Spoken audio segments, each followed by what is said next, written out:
শিক্ষাৰ্থীসকল পলাশৰ পাঠদান চেনেললৈ তোমালোকক স্বাগতম জনাইছো। আজি আমি 2011 বৰ্ষৰ পৰা 2020 বৰ্ষলৈ হাইস্কুল শিক্ষান্ত পৰীক্ষাৰ অসমীয়া প্ৰশ্ন কাকতৰ যি ভুল বাক্য শুধৰণি সেই প্ৰশ্নসমূহৰ আজি আলোচনা কৰিম। আহকচোন আমি সেই প্ৰশ্নবোৰ চাওঁ কি আহিছিল। 2011 প্ৰশ্নটো হ'ব এনেকৈ যে ভুল বাক্য শুধৰোৱা।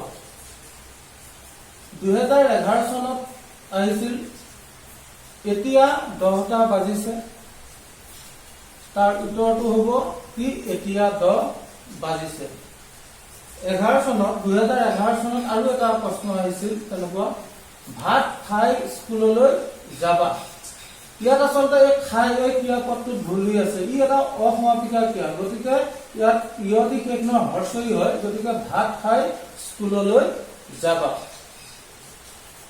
2012 চনত অহা প্ৰশ্নটো হ'ল ভুল বাক্য শুধৰণিৰ, তুমি বজাৰ যাবানে। আচলতে ইয়াত এই বজাৰ নহয়, কলে হ'ব লাগিব বজাৰলৈ। তুমি শুদ্ধ উত্তৰটো হ'ব তুমি বজাৰলৈ যাবানে। তাৰপিছত 2013 আছিল ভাত খাই স্কুল যাবা। আচলতে ভাত খাই স্কুল নহয়, শুদ্ধ হ'ব কি ভাত খাই স্কুললৈ যাবা। 2014 আহিছিল প্ৰশ্নটো হ'ল কি কলিকতাত যাব।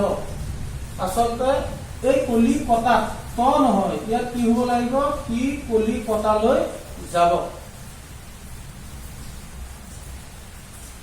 2015 চনত আহিছিল তুমি মোক কিয় এইদৰে গালি দিছা। ইয়াত দিছা ক্ৰিয়াপদটো ভুল হৈ আছে, আচলতে আমি গালি নিদো, গালি পাৰোহে, গতিকে তুমি মোক কিয় এইদৰে গালি পাৰিছা, গতিকে শুদ্ধ উত্তৰটো হ'ব এইটো তুমি মোক কিয় এইদৰে গালি পাৰিছা। 2016 মই তোমাক ৰখি থাকিম। 2016 ভুল বাক্যটো প্ৰশ্ন আহিছিল এই ধৰণে, মই তোমাক ৰখি থাকিম, তাৰ উত্তৰটো হ'ব মই তোমালৈ ৰৈ থাকিম। 2017 আহিছিল মই কালি তেজপুৰ যাম। ইয়াত দুটাতে ভুল হৈ আছে, এই দুইটাতে ভুল হৈ আছে, কালি আৰু তেজপুৰ। আচলতে মই কালিলৈ তেজপুৰলৈ যাম। এইখিনিতে তোমালোকক কৈ থওঁ, আমি যি অহাকালি আৰু যোৱাকালি ব্যৱহাৰ কৰোঁ সেই দুটা আচলতে ভুল। আচলতে কি হ'ব লাগে কালি আৰু কালিলৈ। ঠিক আছে, এবাৰ 2018 চনত কি আহিছিল আমি চাওঁ, তোমাৰ দেউতা আহিছে। এই সম্বন্ধবাচক শব্দ যে তোমাৰ দেউতাৰা আহিছে। 2019 চনত আহিছিল বিহুত তোমাক গামোচা এখন পঠিয়াম। আচলতে কি হ'ব বিহুত তোমাক নহয়, শুদ্ধটো হ'ব বিহুত তোমালৈ গামোচা এখন পঠিয়াম। 2020 আহিছিল তুমি কালি যেনে তেনে যাবা। তুমি কালি যেনে তেনে যাবা। আচলতে শুদ্ধটো হ'ব তুমি কালিলৈ যেনে তেনে যাবা, কালি নহয়, কি হ'ব লাগে কালিলৈ, তুমি কালিলৈ যেনে তেনে যাবা।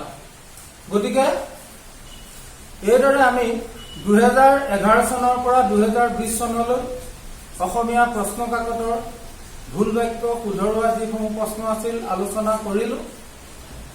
আশা কৰিছো ইয়াৰ পৰা তোমালোক উপকৃত হবা। কিবা জানিবলগীয়া যদি থাকে কমেন্ট বক্সত কমেন্ট কৰিবা, আৰু অসমীয়া ব্যাকৰণৰ অন্যান্য বিষয়সমূহ জানিবলৈ চেনেলটো ছাবস্ক্ৰাইব কৰিবা।